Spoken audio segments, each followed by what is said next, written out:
Nah,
সকলোৰে মৰমৰ শিল্পী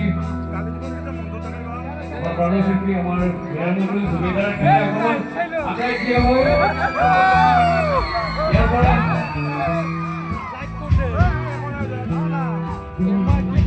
দাদা একাজলি শ্ৰদ্ধাঞ্জলি জ্ঞাপন কৰিছে ইয়াৰ পৰা সকলোৱে মোবাইলৰ ফ্লেশ্ববোৰ জ্বলাব আটাই আৰু সকলোৱে যাব মোৰ লগত